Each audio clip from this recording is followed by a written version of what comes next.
Howdy, Cowboys Nation. It's time to don your favorite jersey, grab your lucky snack, and settle into the comfiest spot on the couch, because we're about to embark on a thorough exploration of the latest and greatest happenings in America's team. This isn't just your run-of-the-mill sports update.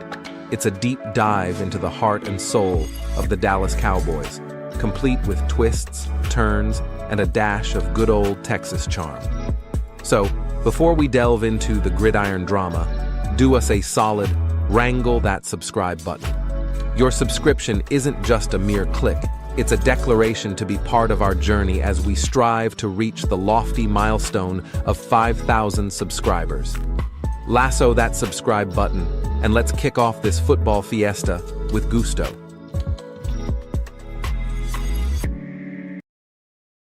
Before we dive into the latest scoop from Dallas, make sure to hit that subscribe button and toss us a like for more updates. Now, let's saddle up and talk about the bumps and bruises our boys are dealing with. First on the roster, Zach Martin, our formidable right guard. After taking a nasty hit to the quadriceps last Sunday, Martin's playing time was cut short to just 10 snaps. Post-game, he expressed optimism about returning in Week 16, but the All-Pro hasn't hit the practice field yet. Fret not, Cowboys faithful, early signs suggest the injury isn't a major concern. Coach Mike McCarthy shared that Martin is doing better, and although he'll undergo further testing back in Dallas, he's expected to ease into practice this week. Good news for the offensive line as we gear up for the clash with Miami next Sunday. Now, let's talk about the defensive front. Jonathan Hankins, the linchpin in the middle, missed Wednesday's practice due to a knee and ankle issue. With a high ankle sprain, his return this week seems unlikely. The Cowboys certainly felt his absence against the Bills, who ran for a whopping 266 yards. However, Coach McCarthy remains optimistic, stating that Hankins is doing better, though his return this week is a bit of a stretch. Here's hoping for a speedy recovery for our defensive stalwart. In the list of absentees, we've got Tyron Smith, Malik Hooker, and Brandon Cooks. Smith, the left tackle, sat out Wednesday's practice with unspecified injuries, while Hooker and Cooks took load management rest days. On a positive note, Rico Dlee's ankle issue limited his participation, and Tony Pard, dealing with a thumb concern, was a full participant. It's a mixed bag of updates, but the Cowboys are navigating through it. As we wrap up, the Cowboys are breaking in a new signing to bolster the squad. The team is making moves to fortify our ranks, ensuring we're ready for whatever challenges come our way. Cowboys Nation, buckle up as we dive into the latest rumblings surrounding the Dallas Cowboys' quest to reinforce their defensive tackle position. But before we get into the nitty-gritty, don't forget to hit that subscribe button and stay tuned for all the gridiron updates. Be part of our Cowboys community as we ride towards our goal of 5,000 subscribers. After a tough 31-10 loss to the Buffalo Bills last Sunday, the Cowboys find themselves grappling with defensive tackle issues, especially with Jonathan Hankins nursing a high ankle sprain. Last week, sources hinted at a plan that did not involve making an off-the-couch signing, with Ndamukong Suh not in the immediate picture. Fast forward to this week, and Suh is back in the spotlight, not because he's visiting the Star, but because he's making waves in Miami. Reports suggest he's contemplating a reunion with the Dolphins, who conveniently host the Cowboys this Christmas weekend.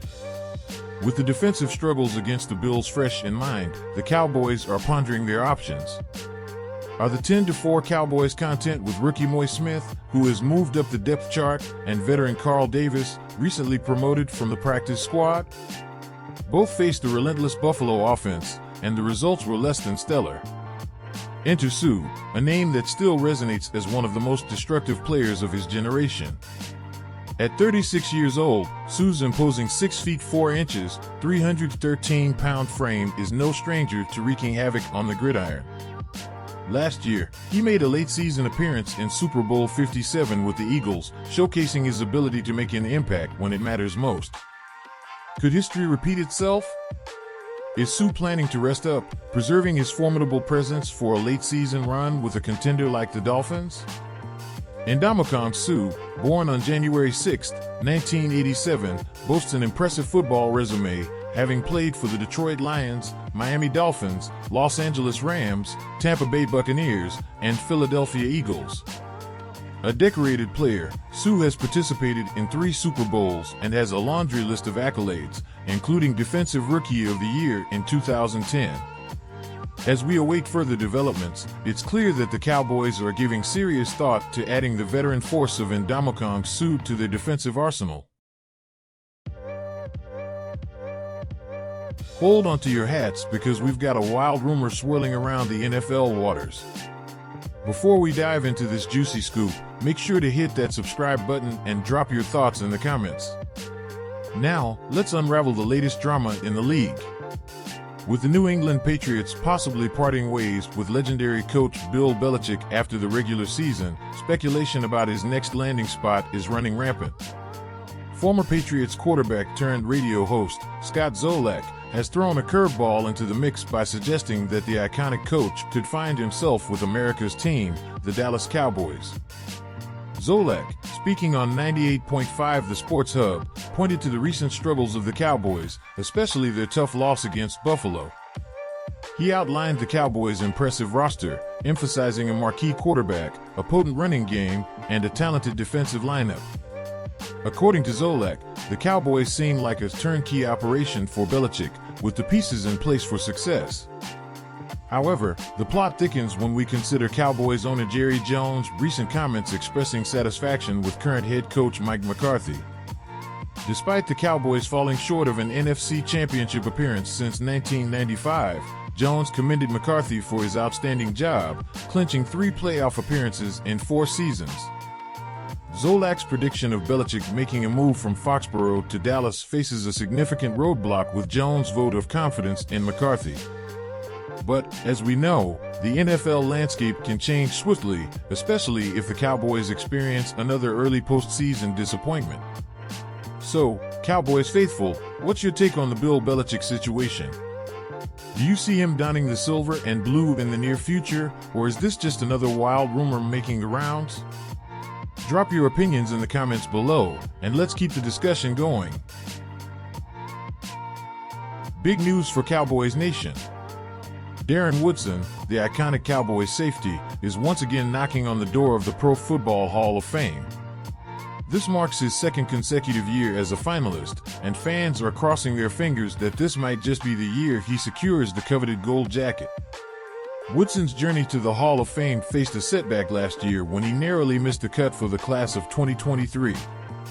However, undeterred and fueled by his impressive legacy, he's back on the doorstep of football immortality. A key figure in Cowboys history, Woodson holds the record as the team's all-time leader in tackles.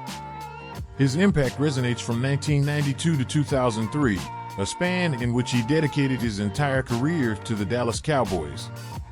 A 5-time Pro Bowler, 4-time All-Pro selection, and 3-time Super Bowl champion, Woodson's contributions to the team are etched in the annals of football greatness. What makes Woodson's journey even more remarkable is that he's the sole player in Cowboys franchise history to play under the guidance of 5 different head coaches. From Jimmy Johnson to Bill Parcells, Woodson navigated the changing landscape of coaching staffs, showcasing his adaptability and skill on the field. The Pro Football Hall of Fame selection process involves 15 modern-era finalists, and Woodson is set to join them in Las Vegas, coinciding with the location of Super Bowl 58. The moment of truth will unfold on February 8th, when the 2024 class will be officially announced at the NFL Honors Show. As Cowboys faithful, let's rally behind Darren Woodson, an embodiment of the star on the helmet and a symbol of excellence. Will 2024 be the year he receives the well-deserved call to the Hall of Fame? Stay tuned, mark your calendars, and let's celebrate the potential enshrinement of a Cowboys legend.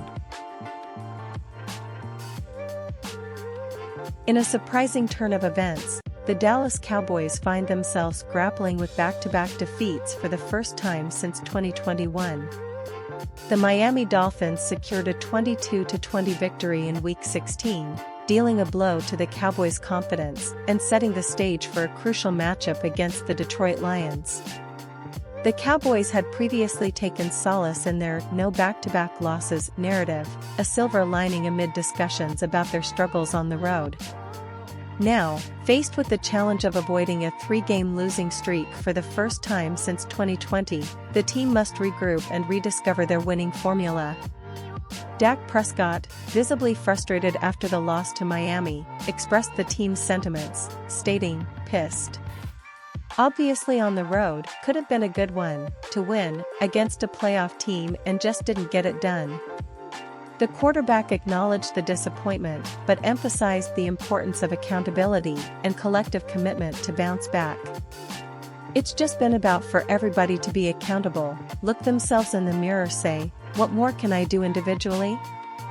And then understanding if we do commit to that collectively, we'll continue to get better and we'll get over this, no doubt," Prescott affirmed.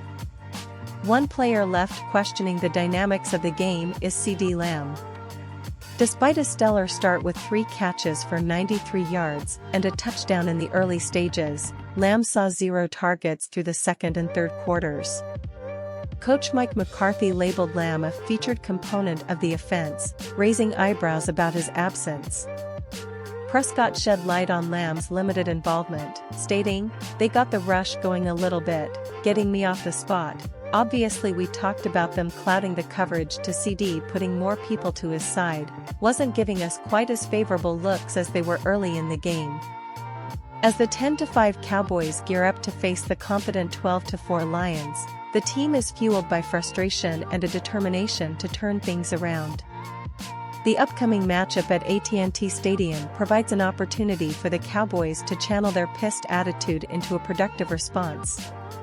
Can they reclaim their winning ways and silence the doubters? Stay tuned for a showdown that promises intensity and redemption.